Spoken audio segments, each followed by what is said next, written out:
皆さんこんにちは。ဒီနေ့လေးပဲပေါ့နော် reading ဖြည့်နည်း reading tips တွေကိုနည်းနည်းလောက်ပြောပြချင်ပါတယ်ဆရာကြီးတွေဆိုရင်တော့ကြော်ဝါလို့ရပါတယ်ဒါပေမဲ့ reading ဖြည့်တဲ့အခါမှာအခက်အခဲဖြစ်နေတဲ့စိတ်ညစ်နေတယ်ဆိုရင်တော့လိုက်ကြည့်ပြီးလို့ရပါတယ်ကြိုးရှိမယ်လို့တော့ယုံကြည်ပါတယ်အဲ့တော့ဒီတစ်ခေါက်ကစာရေးဆရာရဲ့အမြင်ကိုမေးတဲ့မေးခွန်းမျိုးပေါ့နော်ဘယ်လိုဖြေရမလဲဆိုတာကိုပြပြပေးမှာဖြစ်ပါတယ်ဥပမာဒီလိုမေးခွန်းမျိုးပေါ့နော်ဟီရှာကအီးတိုက်ことは何ですかဆရာကြီးဆရာပြောခြင်းတဲ့အရာဘာလဲတို့ဟီရှာの考え方と合うのは何ですかဆရာကြီးဆရာရဲ့အတွေးနဲ့ကိုက်ညီတဲ့အရာဘယ်ဟာလဲဆိုပြီးတော့ဒီလိုမျိုးဆရာကြီးဆရာရဲ့အမြင်ကိုမေးတဲ့အခါမှာဒီစကားလုံးတွေကိုတိကျလေးသတိထားပြီးကြည့်ရမှာဖြစ်ပါတယ်ဘာဖြစ်လို့လဲဆိုတော့ဒီစကားလုံးတွေရဲ့နောက်မှာကစာရေးဆရာပြောခြင်းတဲ့အကြောင်းအရာကအများအပြားရှိနေတတ်ပါတယ်အဲ့တော့ဒီစကားလုံးတွေတွေ့ပြီဆိုတာနဲ့နောက်ကိုဆက်ဖက်မယ်ပေါ့နော်အဲ့ဒီစကားလုံးတွေတွေ့ပြီဆိုတာနဲ့အဲ့ဒီနောက်ကိုဆက်ဖက်မယ်စကားလုံးကအဲ့စာကြောင်းကဘယ်လိုမျိုးဆုံးတာများလဲဆိုရင်နာနီနာနီမိုနိုဒါနာနီနာနီと思いますနာနီနာနီのではないかနာနီနာနီပဲခိတာနာနီနာနီဒါတော့ဒီလိုမျိုးစကားလုံးတွေနဲ့ဆုံးလေးရှိပါတယ်ဒီစကားလုံးတွေရဲ့အဓိပ္ပာယ်ကတော့အရှိမပြောခဲ့တာတွေဆိုပေမဲ့တကယ်တမ်းသူထင်တာကဒါပါဆိုပြီးတော့ဒီစကားလုံးစကားဆက်တွေနဲ့ပေါ့နော်ဆက်ပြီးတော့ပြောခြင်းဖြစ်ပါတယ်ဥပမာတစ်ခုချင်းစီရဲ့အဓိပ္ပာယ်လေးတွေကိုပေါ့နော်တခါတည်းကြည့်သွားရအောင်နော်しかしဒါပေမဲ့ところがဒါပေမဲ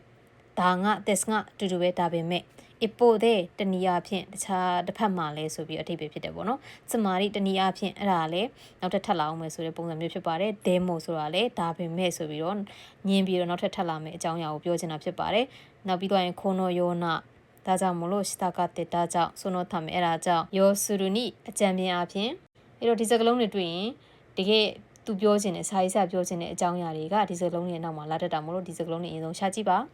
အဲ့တော့ဒီအချက်ကလေးတွေကိုတုံးပြီးတော့မိကွန်းတစ်ပုတ်လောက်ဖြည့်ကြည့်ကြမယ်နော်။ Okay ဒီနေ့လည်းပဲပေါ့နော် N2 ရဲ့မိကွန်းဟောင်းလေးတစ်ပုတ်ကိုရွေးထားပါတယ်။ဒီနေရာမှာလည်းပေါ့နော်တချို့တွေကမေးကြတယ်ဒါ N2 အတွက်ပဲလား N3 အတွက်ပဲလား N4 ကိုသုံးလို့ရလားဆိုပြီးတော့မေးကြတဲ့အခါရှိတယ်။ဒီခုပြောပြတဲ့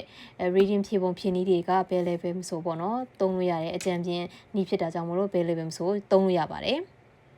နောက်ပြီးတော့တခုကြားဖြတ်အနေနဲ့ပြောချင်တာကဒီလိုမျိုးမေးခွန်းတွေပေါ့အပုတ်ရှည်ကြီးမေးတဲ့ခါမျိုးမှာဆိုရင်ပုတ်ရှည်ယူမှာမေးခွန်း၃မျိုးပေါ့နော်1 2 3ဆိုပြီးမေးရင်ပထမဆုံးအပုတ်ဆိုရင်ပထမဆုံးအပိုက်မှာပဲသွားရှာပါဒုတိယအပုတ်ဆိုရင်အလဲပိုင်းလောက်မှာသွားရှာပါနောက်ဆုံးပုတ်ဆိုရင်နောက်ဆုံးအပိုက်မှာရှာပါအဲဆိုရင်စာဖတ်ရတဲ့အချိန်ကအနည်းဆုံးသက်သာသွားမယ်လို့ထင်ပါတယ်အဲ့တော့ဒီနေ့ဒီနေ့ကတော့ဖြည့်ကြည့်မှာတော့စာရေးဆရာရဲ့အမြင်ကိုမေးထားတဲ့မေးခွန်းကိုဖြည့်ကြည့်ပါမယ်နော်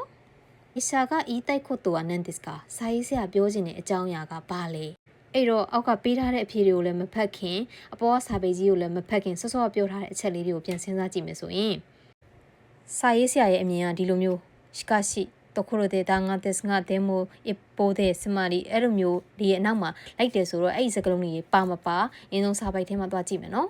်စောစောကပြောထားတဲ့စကားလုံးတွေကိုရှားတဲ့ခါမှာပေါ့နော်ဒီထဲမှာအဲ့ဒီစကားလုံးတွေပါမပါပဲကြည့်ဘာသာမပြန်နဲ့ဘာသာပြန်နိုင်တဲ့သူကတော့အကောင်းဆုံးပေါ့နော်ဒါပေမဲ့ကိုကအချိန်မရတဲ့သူဘာသာပြန်ရင်းနဲ့အချိန်ကုန်သွားမှဆိုးတယ်ဆိုရင်ဘာသာပြန်စရာမလိုအကြံပြန်လိုက်ကြည့်အဲ့စကားလုံးတွေကိုပဲလိုက်ရှာမတွေ့သေးဘူးဟုတ်ပြီထပ်ရှာကြည့်မယ်နော်โอเคဒီမှာဒဲမို့ဆိုတဲ့စကားလုံးလေးတွေ့ပြီပေါ့နော်အဲ့လိုတွေ့ပြီဆိုတာနဲ့ဒါလေးကိုတွေ့ပြီဆိုတာဒါလေးကိုနည်းနည်းလေးအမှတ်သားပေါ့နော်ချစ်ထားလိုက်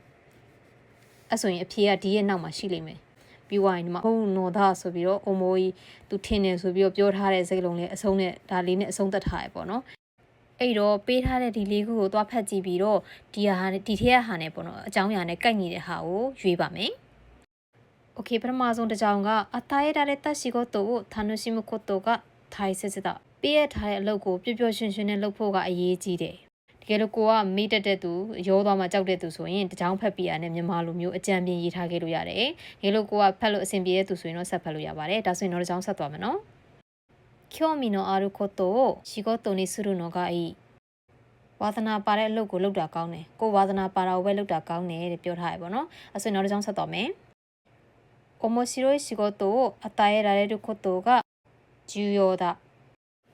စိတ်ဝင်စားစရာကောင်းတဲ့အလုပ်ကိုပေးရခံရဖို့ကအရေးကြီးတယ်။どんな仕事でも続けていれば楽しくなる။ဘယ်အလုပ်ကိုမဆိုတဲ့ဆက်ပြီးလှုပ်ဆောင်သွားရင်ပျော်ရွှင်လာလိမ့်မယ်။အဲ့တော့ပျော်ဆက်ပြီးလှုပ်လိုက်ရင်သူပြောလာလိမ့်မယ်ဆိုပြီးပြောထားရပေါ့နော်။အဲ့တော့ဒီ၄ချက်ထဲကအဖြေနဲ့ဘယ်ကအကိုက်ဆုံးဖြစ်မလဲဆိုတာကိုသွားဖတ်ကြည့်မယ်နော်။အမိုးတဲ့ဒါပေမဲ့တဲ့